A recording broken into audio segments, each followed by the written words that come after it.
नमस्कार, सभी को राम राम।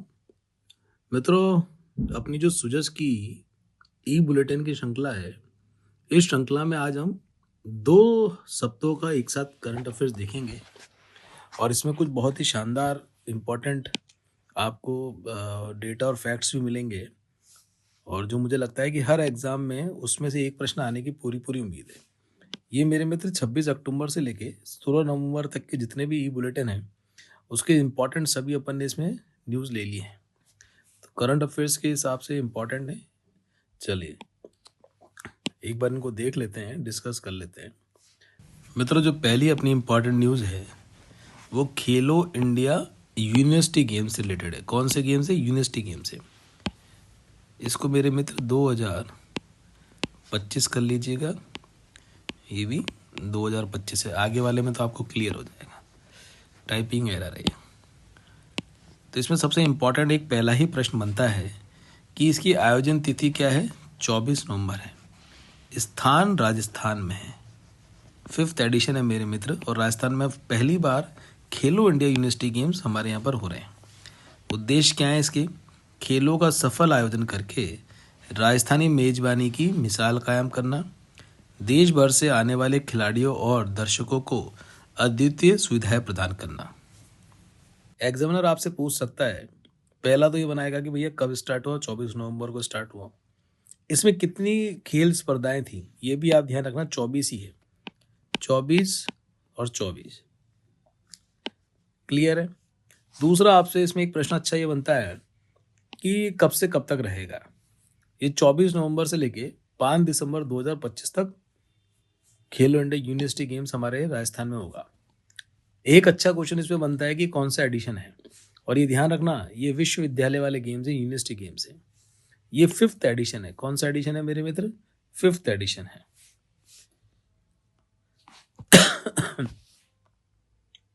इसमें मेरे मित्र एक अच्छा क्वेश्चन ये बनता है कि इनके मस्कट के बारे में आपसे पूछ सकते हैं कि नाम क्या थे।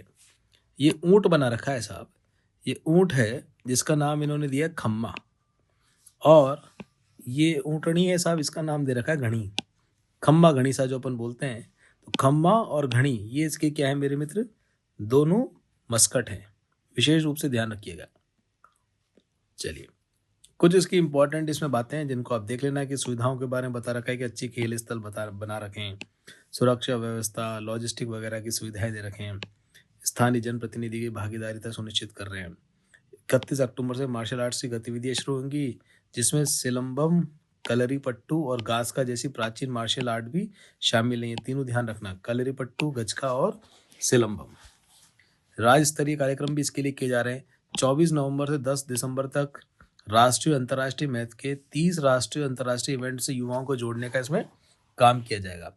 एक आप सबको बताइए कि सरदार @150 कार्यक्रम चल रहे हैं, मतलब कि 150वीं जयंती जो सरदार पटेल जी की बना रहे हैं, उसके उपलक्ष्य में कार्यक्रम चलेंगे। कब से लेके कब तक? 25 अक्टूबर से लेके 31 दिसंबर तक। इसमें क्विज होंगे, मैराथन होंगे, ऐसे कार्यक्रम इसमें किए जाएंगे। ये डेट ध्यान रखना, 25 अक्टूबर से 31 दिसंबर। अगला इंपॉर्टेंट जो करंट अफेयर्स का अपने पास न्यूज आती है वो होती है विकसित राजस्थान @2027। मित्र, इसमें से क्वेश्चन आने की प्रबल संभावना है। जो मुझे लगता है कि ऐसा कोई एग्जाम नहीं जाएगा राजस्थान का जिसमें से कुछ ना कुछ प्रश्न ना आवे। पहला ही इंपॉर्टेंट इसमें ये ध्यान रखना, हेडिंग यही है कि विकसित राजस्थान 2047 में 4.3 ट्रिलियन डॉलर अर्थव्यवस्था का हमने लक्ष्य रखा है। कब तक के लिए? 2047 तक। इसको याद ऐसे रख लेना, 47 तो है हमारा लक्ष्य का टाइम, और 43 ऐसे अब याद कर लेना। 43 मीन्स 4.3 ट्रिलियन डॉलर की बात हो रही है। ये सबसे इंपॉर्टेंट है, ये पॉइंट ध्यान रखना। और एक्चुअली जो इसका प्रोस्पेक्ट बनाया है ना, उसी प्रोस्पेक्ट में से मैं आपके लिए इंपॉर्टेंट इसमें सारे जो प्रथम दृष्टिया जो प्रश्न बनते हैं ना, वो आपके लिए हमने इसमें अरेंज कर दिया, उसको भी एक बार देख लीजिए। विकसित Rajasthan @2047, from heritage to progress and prosperity. ये लाइन भी मेरे मित्र ध्यान रखना, क्योंकि जो प्रोस्पेक्ट बनाया है ना, उसमें स्पष्ट ये पूरी की पूरी लाइन दे रखी है। एग्जामिनर आपसे क्या करेगा? विकसित राजस्थान @2047 और उसके आगे की ये टैगलाइन पूछ लेगा, from heritage to progress and prosperity. 2021 के जो प्रधानमंत्री की इंडिपेंडेंस स्पीच थी, उसमें भारत को 2047 तक डेवलप्ड नेशन बनाने के लिए उन्होंने कहा था। और उसी के मद्देनजर 11 दिसंबर 2023 को प्रधानमंत्री ने ही विकसित भारत 2047 लॉन्च किया, जिसको हम कह रहे हैं अमृतकाल। और ये इनिशिएटिव आप कैसे प्राप्त करेंगे? हर राज्यों के सामूहिक कलेक्टिव एफर्ट के माध्यम से हम इसको प्राप्त कर पाएंगे। और उसमें एक एक्रोनिम है, इस एक्रोनिम को विशेष रूप से आप ध्यान रखना, जिसको 4 कोर पिलर्स बोले गए हैं। ज्ञान जिसको कहा है, जी से गरीब मतलब पुअर, वाई से युवा यूथ, ए से अन्नदाता मतलब फार्मर, और एन से नारी शक्ति मतलब वुमेन एम्पावरमेंट। इन चारों पिलर्स को मजबूत करना है और इसको इन्होंने क्या कहा है? 4 कोर पिलर्स। देखो मेरे मित्र, ये भी इंपॉर्टेंट है, ज्ञान भी है ना एग्जाम के पॉइंट ऑफ व्यू से, तो ये आप ज्ञान विशेष रूप से ध्यान रखना। जी से तो क्या हो गया मेरे मित्र? जी से हो गया हमारे हिंदी का गरीब। वाई से क्या हो गया मेरे मित्र? यूथ। ए से आपको ध्यान में आ गया, क्या हो गया? अन्नदाता। और एन से हो गया मेरे मित्र नारी शक्ति। यह विशेष रूप से ध्यान रखना।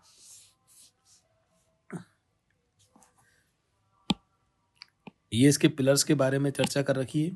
गरीब, social security and rural employment provide कराना। युवाओं का स्किल डेवलपमेंट और स्टार्टअप इकोसिस्टम डेवलप करना। अन्नदाता, उनको मार्केट लिंकेज और क्लाइमेट स्मार्ट फार्मिंग देना।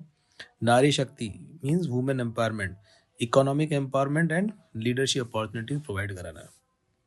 और उसके लिए एक रोड मैप भी बनाया है कि भैया आप कैसे इसको अचीव करोगे। Rajasthan will take the following road map to drive the projected economic and social growth. इसमें आप कैसे करेंगे? पहले हम इन्वेस्टमेंट को अट्रैक्ट करेंगे, अट्रैक्टिंग इन्वेस्टमेंट कैसे? Through industrial corridor and ease of doing business reforms. आपको ध्यान है कि हमारे यहाँ पर अभी मुख्यमंत्री जी ने प्रवासी राजस्थानियों के साथ बैठक करी थी। प्रवासी राजस्थानियों ने कहा भी था कि साहब राजस्थान में ईज ऑफ डूइंग बिजनेस के जो रिफॉर्म्स है उनको अब बहुत प्रोएक्टिवली इसको इम्प्लीमेंट करना पड़ेगा। दूसरा, एग्रीकल्चर को मॉडर्न करना। और जैसे राजस्थान टूरिज्म के लिए फेमस है, टूरिज्म के लिए इसको हेरिटेज को प्रिजर्व करना और इको टूरिज्म भी यहाँ पर स्टार्ट करना। और पब्लिक प्राइवेट पार्टनरशिप को बढ़ाना, किसके लिए? इंफ्रास्ट्रक्चर और गवर्नेंस के लिए। और उन्होंने कुछ स्ट्रेटेजिक पिलर्स ऑफ ट्रांसफॉर्मेशन में दिए, ध्यान रखना। वो तो थे 4 कोर पिलर, जिसको आपने ज्ञान कहा था। ध्यान रखना, इसमें फर्क को समझना। वो तो था मेरे मित्र ज्ञान। ये है स्ट्रेटेजिक पिलर्स ऑफ ट्रांसफॉर्मेशन। ये मेरे मित्र 1 2 3 4 5 6 7 हैं।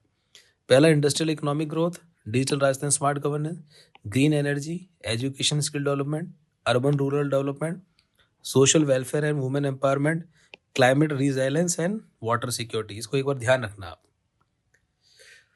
कुछ अच्छे प्रश्न इसमें से भी बनते हैं, वो भी हम देख लेते हैं। जैसे आपको ध्यान है, कोई भी राजस्थान का हम मेंस में आरएस में अगर हम स्टार्ट करते हैं कोई क्वेश्चन का आंसर लिखना, तो उसमें हम 2-3 बातें सामान्यतः लिखते हैं कि राजस्थान के बारे में थोड़ा सा बताते हैं कि भैया 3.42 लाख स्क्वायर किलोमीटर एरिया है, 10.41% इसका कंट्रीज का लैंड मास है, हाउसिंग 5.66% इसकी पॉपुलेशन की, और करंटली 7th लार्जेस्ट क्या है मेरे मित्र? इकोनॉमी है। और इसमें जो टारगेट है उस टारगेट को विशेष रूप से ध्यान रखना कि 2028-29 तक कितना? 350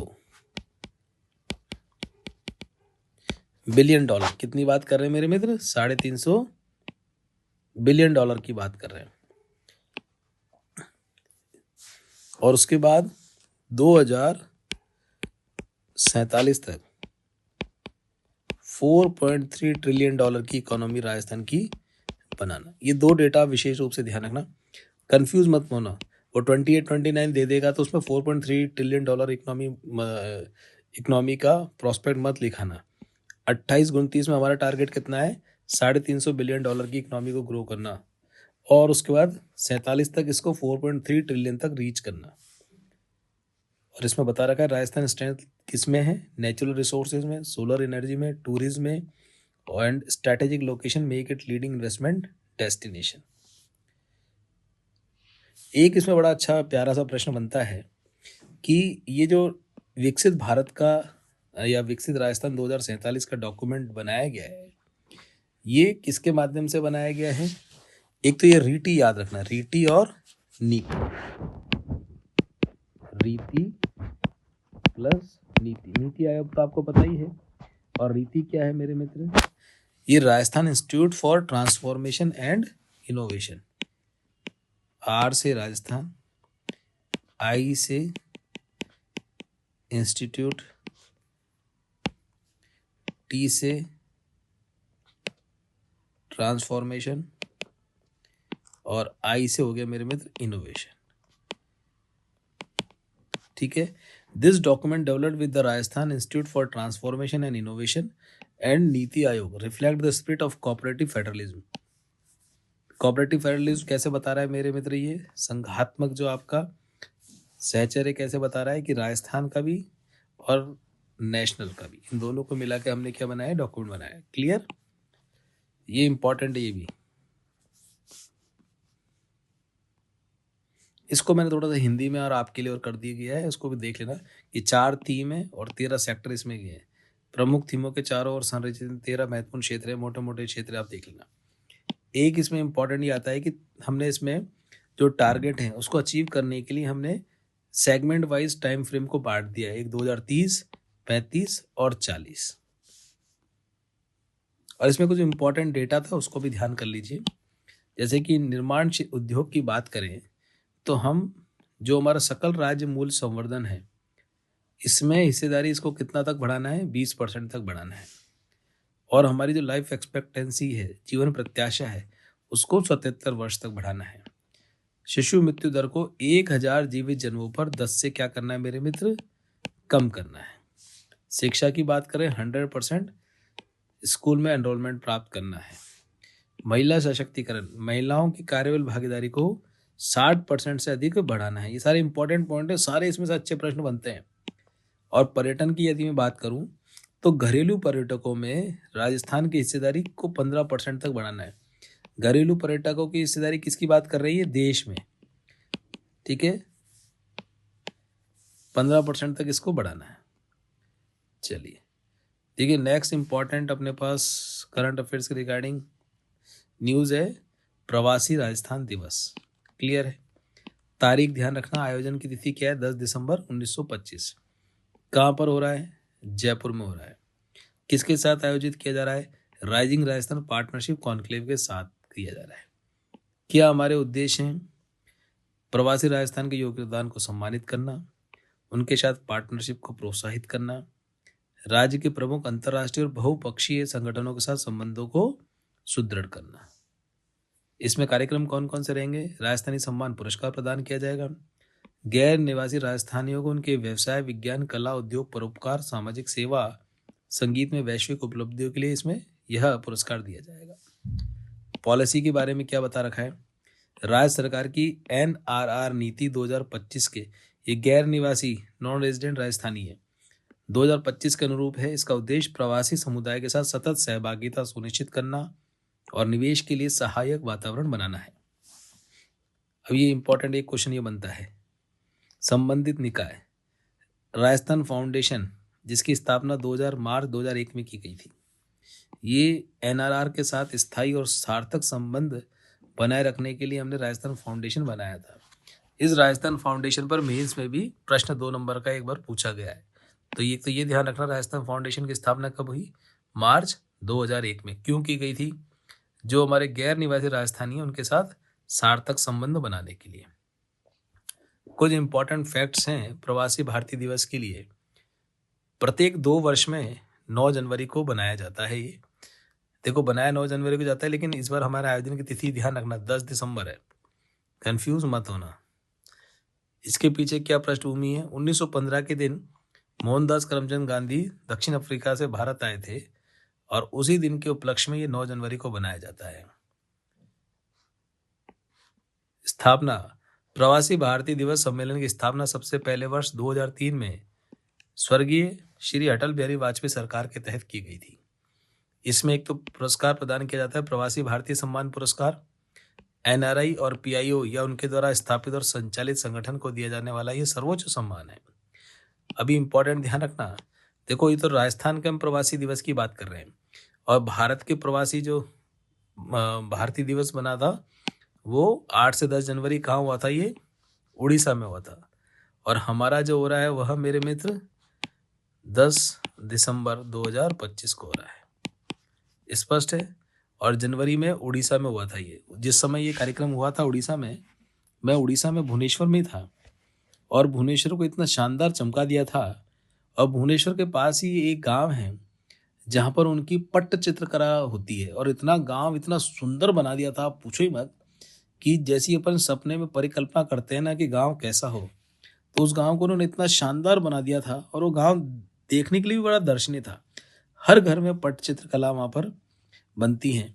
मैं फोटो वगैरह लेके आया था, और गांव की पगडंडी थी, इधर उनके मकान थे, और मकानों के बाहर पट चित्रकला हो रही थी। बाहर के चबूतरे पे बैठ के वो पट चित्रकला बना रहे थे। उसमें क्या, जितने भी प्रवासी राजस्थानी थे और यूएनओ की टीम थी वो उस गांव में आने वाली थी, तो गांव बहुत शानदार बना दिया था। चलिए, इसमें विषय क्या था जो प्रवासी भारतीय दिवस बनाया था भारत ने, डायस्पोरा कंट्रीब्यूशन टू अ विकसित भारत। ये ध्यान रखना, 18वां प्रवासी भारतीय दिवस कहाँ बनाया, उड़ीसा में बनाया, डेट 8 से 10 जनवरी 2025, और ये विषय भी ध्यान रखिएगा।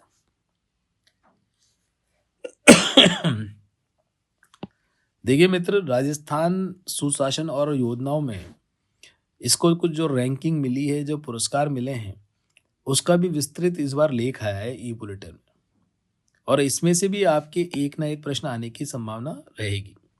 तो इसको मैंने 3 भागों में बांटा है आपके लिए, कि प्रथम स्थान पर कौन कौन सी योजनाएं राजस्थान की रही, द्वितीय स्थान पर कौन कौन सी योजनाएं रहीं, तृतीय स्थान पर कौन कौन सी योजनाएं रहीं, और विशेष सम्मान और पुरस्कार जो मिला है उसको हमने इसमें विभाजित कर दिया है, जिसके लिए आपके लिए याद करने में आसानी हो जाएगी। अब ध्यान दीजिएगा, प्रथम पुरस्कार अंतर्राष्ट्रीय योग दिवस 2025 का आयोजन हमने किया था। आयुष मंत्रालय के योग संगम पोर्टल के अनुसार राजस्थान में 62,915 स्थलों पर 85 लाख प्रतिपादियों ने जो योग किया, उसके माध्यम से हम देश में प्रथम रहे हैं। अंगदान और प्रत्यार्पण को बढ़ावा देने के लिए राष्ट्रीय पुरस्कार मिला है।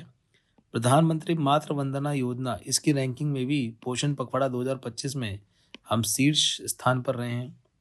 प्रधानमंत्री फसल बीमा योजना में हमने 2.18 करोड़ पॉलिसी जारी करके प्रथम स्थान प्राप्त किया है। फार्मर रजिस्ट्री योजना में भी राष्ट्रीय स्तर पर हम प्रथम आए हैं।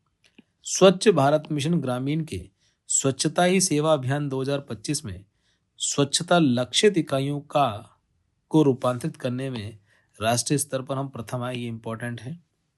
अक्षय और सौर ऊर्जा क्षमता पीएम कुसुम योजना कंपोनेंट ए, इसमें भी हम राष्ट्रीय स्तर पर प्रथम आए हैं। फिट इंडिया फ्रीडम रन, इसके भी सफल आयोजन के लिए भी हमारा स्थान प्रथम आया है। तो 1 2 3 4 5 6 7 8, इन 8 योजना और कार्यक्रमों में हमारा स्थान प्रथम आया है। एक बार इन पर सर इसी निगाह जरूर डाल देना। चलिए बात करते हैं द्वितीय स्थान की। पीएम विश्वकर्मा योजना, इसमें हम सेकंड आए हैं।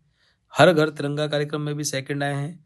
कृषि विभाग में डिजिटल परिवर्तन करने के लिए हमें सिल्वर अवार्ड मिला है गवर्नेंस में। प्रधानमंत्री कृषि सिंचाई योजना पर ड्रॉप मोर क्रॉप कंपोनेंट, इसमें भी हमारा द्वितीय स्थान रहा है। तृतीय स्थान वाले योजनाएं कार्यक्रम कुल 9 हैं। मोटा मोटा ये ध्यान रखना, एक जिला एक उत्पाद कार्यक्रम में ब्रॉन्ज मिला है हमें। आयुष्मान भारत, इसमें क्लेम सेटलमेंट और चिकित्सालयों के एम्पैनलमेंट में हम तीसरे स्थान पर रहे हैं। टीबी मुक्त पंचायत अभियान, ये भी इंपॉर्टेंट है, इसमें हम तृतीय स्थान रहे।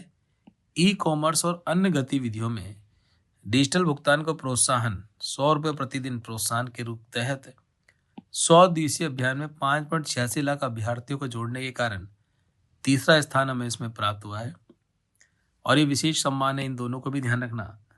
लॉजिस्टिक इकोसिस्टम लीड्स 2024, वाणिज्य एवं उद्योग मंत्रालय की लीड्स 2024 में बेस्ट परफॉर्मर स्टेट का अवार्ड हमें मिला है। जनजाति कल्याण, सशक्तिकरण और समावेशी विकास में ये धरती आबा भागीदारी जन भागीदारी अभियान के तहत बेस्ट परफॉर्मिंग स्टेट मिला है। ये जनजाति कल्याण के अंतर्गत धरती आबा जो कार्यक्रम है या अभियान है, इसके बारे में हमने इससे पहले वाला जो सेशन लिया था ये सुजस का ई बुलेटिन का, उसमें हमने अच्छे से इसको डिस्कस किया था। चलिए मित्र, आज के सारे इंपॉर्टेंट जितने भी 2 सप्ते में आने वाले इंपॉर्टेंट एस्पेक्ट थे वो हमने इसमें कवर कर लिए हैं, और ये आपको पीडीएफ अपने टेलीग्राम चैनल पर मिल जाएगी। इसका लिंक आपको यूट्यूब के नीचे ही देखने को प्राप्त हो जाएगा। इसमें से लेके आप ये डाउनलोड करना चाहो तो डाउनलोड कर लेना पीडीएफ। चलिए, नमस्कार, राम राम।